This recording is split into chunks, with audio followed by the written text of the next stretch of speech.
الحمد لله رب العالمين والصلاة والسلام على أشرف المرسلين وعلى آله وصحبه أجمعين وبعد. أعوذ بالله من الشيطان الرجيم. بسم الله الرحمن الرحيم. وَإِذْ أَخَذَ اللَّهُ مِيثَاقَ النَّبِيِّينَ لَمَا آتَيْتُكُم مِّن كِتَابٍ وَحِكْمَةٍ ثم جاءكم رسول مصدق لما معكم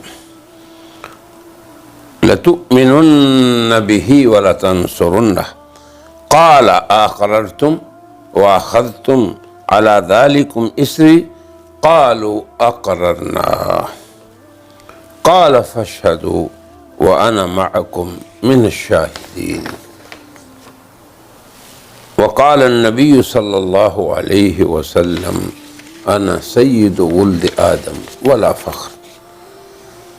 صدق الله العظيم وصدق رسوله النبي الكريم. سامعین و سامعات، ناظرین و ناظرات، میرے برادران، حرم محترم مکہ مکرمہ سے ماہ مبارک میں آج کی اس مجلس میں اس آیت کے بارے میں جس میں جناب نبی کریم صلی اللہ علیہ وسلم کی سیادت اور خاتمیت، یعنی خاتمیت رتبے میں اور خاتمیت زمانے میں، یعنی نبوت کے اعلیٰ مرتبے جسے سید المرسلین کہا جائے، اور خاتمیت زمانی کہ نبیوں میں سب سے آخری نبی، دونوں چیزوں کا بیان اس آیت میں ہوا ہے. تو توجہ سے سنیے اس آیت کے مضمون کو. یہ سورہ آل عمران اور 30واں پارہ آیت نمبر 83 ہے. اب اس آیت کے اندر مضمون اللہ پاک کیا بیان فرما رہے ہیں. اللہ متوجہ کر رہے ہیں اپنے نبی کو اور ان کے ذریعے سے ساری امت مسلمہ کو اور پوری انسانیت کو کہ مقام مصطفیٰ سمجھنے کے لیے اس میں غور کرو. کس میں؟ وَإِذْ أَخَذَ اللَّهُ، اس زمانے میں چلے جاؤ اپنے تصور میں. کس میں؟ کہ جب اللہ تعالیٰ نے ایک مجمع کو جمع فرمایا، جمع کرنے والا اللہ، اور مجمع کے افراد النبیین. یہ دیکھیں، مجمع میں جمع ہونے والے افراد النبیین، اور موضوع یا عنوان اس کا نام رکھا میثاق، پختہ عہد. تو یہ پختہ عہد لینے والا اللہ جن سے لیا گیا وہ النبیین، تمام انبیاء، پہلے سے آخری نبی تک. اب آپ یہ سوچیں کہ تمام انبیاء کو جمع کرنا اور پھر اللہ جل شانہ کا اور ان انبیاء سے ایک پختہ عہد لینا، یہ ہے مضمون اس آیت کا. اور جب اللہ نے عہد لے لیا تو ان سب نے کہا کہ ہم اس پہ قائم رہیں گے، اور گواہ بنا لیا اللہ کو. اور عہد کیا تھا؟ یہ بات سمجھنے والی ہے. عہد یہ تھا کہ اے میرے نبیوں، معصوموں اور انسانیت کے ہادیوں، سنو، آج تمہارا خالق و مالک اللہ تم سب سے ایک پختہ عہد لے رہا ہے. میثاق کہتے ہیں پکے وعدے کو.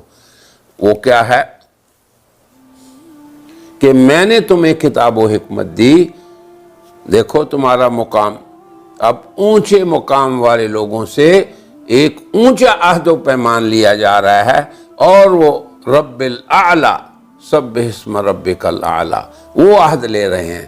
اب یہ مجمع کہاں ہوگا؟ یقیناً یہ عالم ارواح کی بات ہے. اب عہد یہ لیا گیا کہ تمہیں کتاب و حکمت مل گئی، پہلے نبی سے، حضور سے پہلے آخری نبی تک. اب عہد یہ ہے کہ ثم جاءکم، تمہارے سبھی کے بعد میرا ایک رسول آئے گا، رسولاً، ایک رسول۔ تو یہ عظیم ہستی جس کی عظمت کا اقرار لیا جا رہا ہے تمام رسولوں اور نبیوں سے، اور اس نبی کی شان کیا ہوگی؟ مصدقن لما معکم، کہ وہ تمہارے سبھی کی، تمہاری شریعتوں کی، تمہاری رسالتوں اور نبوتوں کی تصدیق کرنے والا ہوگا۔ اب آپ یہ موٹی سی بات دیکھیں کہ سبھی کی تصدیق جو کرتا ہے وہ سبھی کے بعد آتا ہے، مگر اس کے بعد کوئی نہیں آتا۔ یہ ہے حضور کی خاتمیت زمانی، جسے علماء کہتے ہیں، یعنی حضور کا آخری نبی ہونا اور حضور کے بعد کسی کا بھی نہ آنا۔ یہ اس بات کی دلیل ہے ثم جاءکم، کہ تمہارے سبھی کے بعد وہ آئے گا۔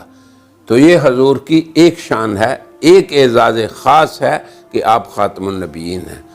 دوسرا اعزاز یہ ہے کہ آپ سید المرسلین ہیں، تمام انبیاء کے سردار ہیں، جیسے کہ حضور نے خود فرمایا کہ میں تو تب سب بنی آدم کا سردار ہوں مگر فخر نہیں۔ اب وہ کیا ہے کہ سب نبیوں سے عہد اللہ لے رہا ہے، لَتُؤْمِنُنَّ، پکا عہد۔ جب دیکھیں اس عہد کا مضمون یہ ہے کہ تم نے اس پہ ایمان بھی لانا ہے اور اس کی تصدیق بھی کرنی ہے اور اس کی نصرت بھی کرنی ہے۔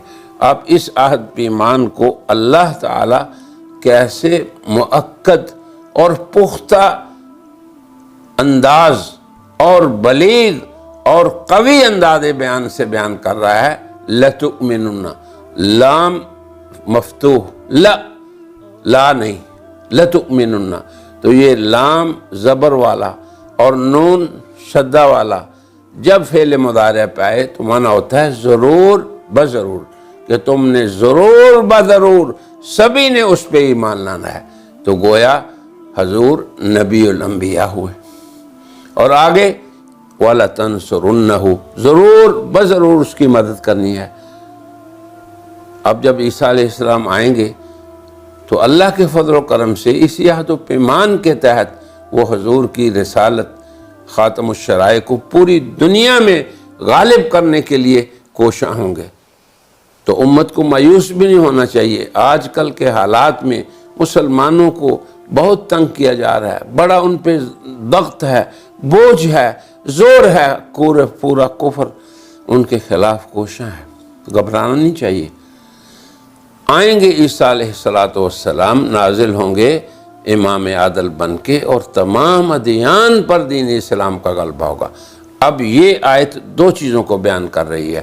پہلی یہ کہ حضور سب کے بعد آئیں گے، یہ ہے خاتم النبیین ہونا، جسے کہتے ہیں خاتمیت زمانی، اور دوسرا سب نبیوں کا نبی ہونا، سید ہونا، یہ ہے خاتمیت رتبی، یعنی زمانے میں بھی آخری اور رتبہ نبوت میں بھی آخری مقام پہ۔ تو اس آیت میں دو چیزیں بیان ہوئی ہیں۔ اب میں آپ کو ایک بات بتانا چاہتا ہوں کہ قادیانی اور منکرین نبوت کہتے ہیں کہ جی کوئی بات نہیں، لوگ بھی تو کہہ دیتے ہیں نا جی فلاں آدمی خاتم المفسرین ہے تو تھوڑا ہے وہ آخری ہے، افضل ہے، تو ہم بھی حضور کو افضل مانتے ہیں۔ اللہ کے بندو، افضل اس لیے تم کہتے ہو کہ حضور کے آخری ہونے کا انکار کرو۔ ہم مسلمان حضور کو آخری بھی مانتے ہیں اور افضل بھی، اور اس آیت میں ان دونوں مضمونوں کو بیان کیا گیا ہے۔ میری گزارش ہے کہ اللہ تعالیٰ کے اس عہد و پیمان کو، اس آیت کو، یہ تیسرے، اس کو بھی میرے اس خطاب کے بعد بار بار آپ لوگ سنیں، اور اس مضمون سے رمضان کے اس زمانے میں اپنے عقیدے کو پختہ کریں، اور قوت عقیدہ اور ایمان کی مضبوطی، یہ بھی اس ماہ مبارک کا ایک عمل ہے کہ مسلمان ایمان میں بڑھیں، عقیدہ میں پختہ ہوں اور اعمال میں بھی زیادہ ہوں۔ پھر آگے دیکھیں، اب یہ موضوع ہے اس مجمع میں جسے اللہ نے بیان فرمایا۔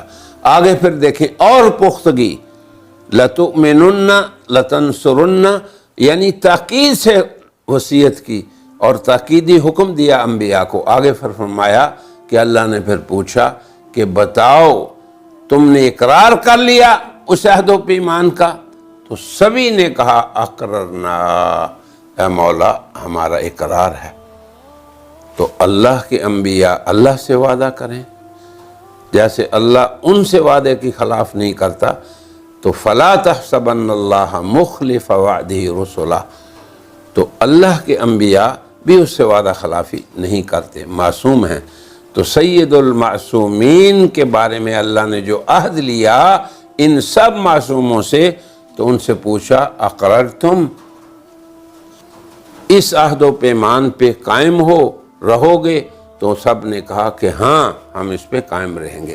یہ ہے آپ کے سید المرسلین ہونے کا بیان۔ اور پھر فرمایا فشہدوا، اس پہ گواہ رہنا، اور میں بھی تمہارے ساتھ گواہ ہوں۔ تو میرے مکرمین حضرات، اس وقت فتنے کا وقت ہے، بہت سے لوگ ہمارے عقیدہ ختم نبوت کی مختلف تعویلیں کرتے ہیں، تو میں نے ان 2 مجلسوں میں آپ کو ان کی باطل تعویل اور طرز استدلال کا بھی بتا دیا، اور آپ کا ایمان جس سے پختہ رہے اس کا شان نزول بھی بتا دیا، اور اس آیت میثاق جو حضور اکرم صلی اللہ علیہ وسلم کی خاتمیت زمنی، خاتم النبیین ہونا اور سید المرسلین ہونا، اس کا بھی بیان ہے۔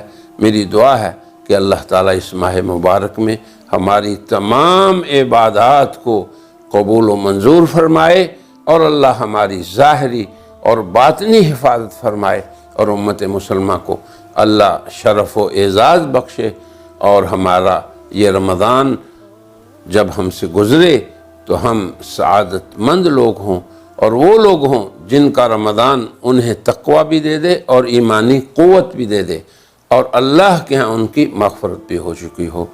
اللہ تعالی ہم سب کے اس زمانے کو قبولیت کا زمانہ بنائے۔ وآخر دعوانا ان الحمدللہ رب العالمین۔ سبسکرائب کیجئے اس چینل کو اور بیل آئیکن کے بٹن کو دبائیے لیٹسٹ ویڈیو سب سے پہلے دیکھنے کے لیے۔